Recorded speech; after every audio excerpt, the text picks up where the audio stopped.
ಹುಬ್ಬಳ್ಳಿಯಲ್ಲಿ ಕಾರ್ಪೊರೇಟರ್ ಮಗಳು ಹತ್ಯೆಯಾದ ಬೆನ್ನಲ್ಲೇ ಇಡೀ ಕರ್ನಾಟಕವೇ ಬೆಚ್ಚಿ ಬೀಳುವ ಘಟನೆ ನಡೆದಿದೆ. ರಾಜ್ಯದಲ್ಲಿ ಕಾಂಗ್ರೆಸ್ ಸರ್ಕಾರ ಇದ್ದು ಹುಬ್ಬಳ್ಳಿಯ ಕಾರ್ಪೊರೇಟರ್ ಕೂಡ ಕಾಂಗ್ರೆಸ್ ಪಕ್ಷದ ಅಭ್ಯರ್ಥಿಯೇ ಆಗಿದ್ದು, ನಮ್ಮ ಮನೆತನದ ಮಾನ ಮರ್ಯಾದೆ ಸಿಎಂ ಅವರಿಗೆ ಖಡಕ್ ಎಚ್ಚರಿಕೆ ನೀಡಿದ್ದಾರೆ. ರಾಜ್ಯದ ಮುಖ್ಯಮಂತ್ರಿಗಳಾದ ನೀವೇ ಹೀಗೆ ಮಾತನಾಡಿದ್ರೆ ಹೇಗೆ ಅಂತ ಕಾರ್ಪೊರೇಟರ್ ನಾನು ಕೂಡ ಕಾಂಗ್ರೆಸ್ ಕಾರ್ಪೊರೇಟರ್ ಅಂತ ಖಡಕ್ ಆಗಿ ಹೇಳಿದ್ದಾರೆ. ನಮ್ಮ ಪಕ್ಷದಿಂದ ರಾಜ್ಯದ ಮುಖ್ಯಮಂತ್ರಿಗಳಾದ ನೀವೇ ಹೀಗೆ ಮಾಡಿದ್ರೆ ಹೇಗೆ? ಇದು ಕೇವಲ ವೈಯಕ್ತಿಕ ಎಂದು ಅಭಿಪ್ರಾಯ ತಿಳಿಸಿದ್ರೆ ಹೇಗೆ? ನಮ್ಮ ರಾಜ್ಯದ ಜನತೆ ಸುಮ್ಮನಿರೋಲ್ಲ.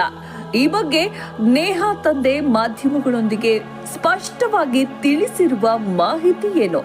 ನೇಹಾಳ ಆತ್ಮಕ್ಕೆ ಶಾಂತಿ ಸಿಗಲಿ ಅನ್ನೋದಾದ್ರೆ ಈ ವಿಡಿಯೋವನ್ನ ಈಗಲೇ ಲೈಕ್ ಮಾಡಿ ಮತ್ತು ಕೊನೆಯವರೆಗೂ ನೋಡಿ. ಸಿಎಂ ಸಿದ್ದರಾಮಯ್ಯ ಪ್ರತಿಕ್ರಿಯೆಗೆ ನೇಹಾ ಹಿರೇಮಠ್ ತಂದೆ ಕಾಂಗ್ರೆಸ್ ಕಾರ್ಪೊರೇಟರ್ ನಿರಂಜನ್ ಕಿಡಿಕಾರಿದ್ದಾರೆ. ಇಡೀ ಘಟನೆಯನ್ನ ದೇಶ ಮತ್ತು ರಾಜ್ಯದ ಜನರು ಗಮನಿಸ್ತಾ ಇದ್ದಾರೆ. ಇದರಲ್ಲಿ ವ್ಯಕ್ತಿಯ ಕಾರಣ ಏನಿರುತ್ತೆ ಅಂತ ಪ್ರಶ್ನೆ ಮಾಡಿದ್ದಾರೆ. ಇಂತಹ ಹೇಳಿಕೆಗಳನ್ನ ನೀಡಿ ಇಡೀ ರಾಜ್ಯದ ಮುಂದೆ ನಮ್ಮ ಮನೆತನದ ಮಾನ ಮರ್ಯಾದೆ ತೆಗಿಬೇಡಿ. ವೈಯಕ್ತಿಕ ವ್ಯವಹಾರ ಎಂದ್ರೆ ಏನು? ನಾನೇನಾದ್ರೂ ಆತನ ಜೊತೆ ವ್ಯವಹಾರ ನಡೆಸಿದ್ದೀನ ಅಥವಾ ನನ್ನ ಮಗಳು ವ್ಯವಹಾರ ನಡೆಸಿದ್ದಾಳ ಅಂತ ನೇರವಾಗಿಯೇ ಮುಖ್ಯಮಂತ್ರಿಗಳನ್ನೇ ನಿರಂಜನ್ ಹಿರೇಮಠ್ ಪ್ರಶ್ನೆ ಮಾಡಿದ್ರು. ಸಂಪೂರ್ಣವಾಗಿ ಮಾಹಿತಿ ತೆಗೆದುಕೊಂಡು ಮಾತನಾಡಿ. ನಮ್ಮ ಮನೆತನದ ಗೌರವ ಕಡಿಮೆ ಆದ್ರೆ ಏನು ಗತಿ? ರಾಜಕೀಯವಾಗಿ ಹೇಳಿಕೆ ನೀಡಬೇಡಿ ಅಂತ ಆಕ್ರೋಶ ಹೊರಹಾಕಿದ್ದಾರೆ. ನಿಮ್ಮ ಮೇಲೆ ರಾಜ್ಯದ ಜನತೆಗೆ ಅಪಾರ ಗೌರವ ಇದ್ದು ಅದಕ್ಕಾಗಿ ಚುನಾವಣೆಯಲ್ಲಿ ಗೆಲ್ಲಿಸಿದ್ದಾರೆ. ಈಗಾಗಲೇ ಒಬ್ಬನನ್ನ ಅರೆಸ್ಟ್ ಮಾಡಿದ್ದೀರಿ. ಈ ಕೊಲೆಯ ಹಿಂದೆ ಇನ್ನೂ 4 ಜನರಿದ್ದು ಅವರನ್ನ ಬಂಧಿಸೋ ಕೆಲಸ ಆಗಬೇಕು. ಬಂಧಿತನಾಗಿರುವ ಯುವಕನನ್ನ ಎನ್ಕೌಂಟರ್ ಮಾಡಬೇಕು ಅಂತ ನಿರಂಜನ್ ಹಿರೇಮಠ್ ಸರ್ಕಾರವನ್ನ ಆಗ್ರಹಿಸಿದ್ದಾರೆ. ಇದನ್ನ ವೀರಶೈವ ಸಮಾಜ ಒಪ್ಪುತ್ತಾ? ದೂರಿನಲ್ಲಿ 4 ಜನರ ಹೆಸರನ್ನ ನೋಡಿದ್ದೇವೆ. ನಾನು ನಿಮ್ಮದೇ ಪಕ್ಷದ ಕಾರ್ಪೊರೇಟರ್ ಮತ್ತು ಕಾರ್ಯಕರ್ತನಾಗಿದ್ದೇನೆ. ನನ್ನ ಕುಟುಂಬದ ಬಗ್ಗೆ ನೀವೇ ಹೀಗೆ ಮಾತನಾಡಿದ್ರೆ ಹೇಗೆ? ಇದನ್ನ ವೀರಶೈವ ಸಮಾಜ ಒಪ್ಪುತ್ತಾ? ಈಗ ನಮ್ಮ ಸಮಾಜದ ಎಲ್ಲ ಸ್ವಾಮೀಜಿಗಳು ರಸ್ತೆಗೆ ಇಳಿಬೇಕಾ ಅಂತ ಪ್ರಶ್ನೆ ಮಾಡಿದ್ದಾರೆ. ಮಗಳನ್ನ ಕಳೆದುಕೊಂಡ ದುಃಖದಲ್ಲಿ ನಾವಿದ್ದು ಇಂತಹ ಹೇಳಿಕೆಗಳಿಂದ ನಮ್ಮನ್ನ ಮತ್ತಷ್ಟು ನೋಯಿಸುವ ಕೆಲಸ ಮಾಡಬೇಡಿ. ಸಂಪೂರ್ಣವಾಗಿ ತಿಳ್ಕೊಂಡು ಮಾತನಾಡಿ ಅಂತ ಸಿಎಂ ಸಿದ್ದರಾಮಯ್ಯ ಮತ್ತು ಗೃಹ ಸಚಿವ ಜಿ ಪರಮೇಶ್ವರ್ ವಿರುದ್ಧ ಅಸಮಾಧಾನ ಹೊರಹಾಕಿದ್ದಾರೆ. ನೇಹಾ ಸಾವಿಗೆ ನ್ಯಾಯ ದೊರಕಿಸಲು ಧರಣಿ. ಹುಬ್ಬಳ್ಳಿಯಲ್ಲಿ ಹತ್ಯೆಯಾಗಿದ್ದ ನೇಹಾ ಹಿರೇಮಠ್ ಅಂತ್ಯ ಸಂಸ್ಕಾರವನ್ನ ನೆರವೇರಿಸಲಾಯಿತು.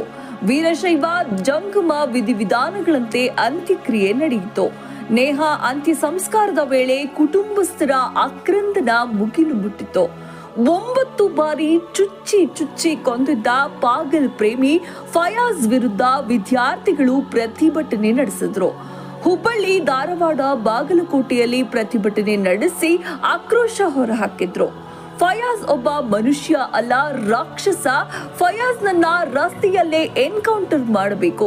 ಅಮಾಯಕ ಹೆಣ್ಣು ಮಕ್ಕಳು ಇಂಥವರಿಗೆ ಬಲಿಯಾಗಬೇಡಿ. ಹೆಣ್ಣು ಮಕ್ಕಳು ಕಾರದ ಪುಡಿ ಹಿಡಿದು ಓಡಾಡಿ ಅಂತ ವಿದ್ಯಾರ್ಥಿನಿಯರು ಕಿಡಿಕಾರಿದ್ದಾರೆ. ಗೃಹ ಸಚಿವ ಪರಮೇಶ್ವರ್ ಪ್ರತಿಕ್ರಿಯೆ. ಸಾಕ್ಷ್ಯಾಧಾರದ ಮೇಲೆ ಕಾನೂನು ಕ್ರಮ ತೆಗೆದುಕೊಳ್ಳಲಾಗುತ್ತೆ.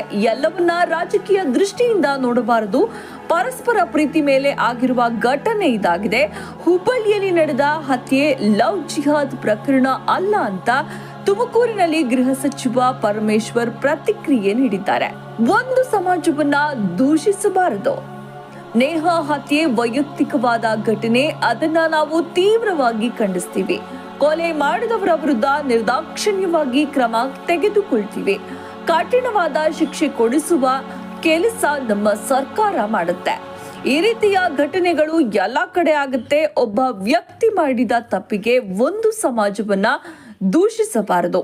ನಾನು ತಪ್ಪು ಮಾಡಿದ್ರೆ ಇಡೀ ಲಿಂಗಾಯತ ಸಮಾಜ ತಪ್ಪು ಅನ್ನೋಕೆ ಆಗಲ್ಲ ಅಂತ ಸಚಿವ ಎಂಬಿ ಪಾಟೀಲ್ ಹೇಳಿದ್ದಾರೆ. ಇಷ್ಟಕ್ಕೂ ನಮ್ಮ ರಾಜ್ಯದ ಈ ಸಮಾಜದಲ್ಲಿ ಹೀಗೆ ನಡೀತಾ ಇರೋದು ಇದೊಂದು ದುರಂತವೇ ಹೌದು.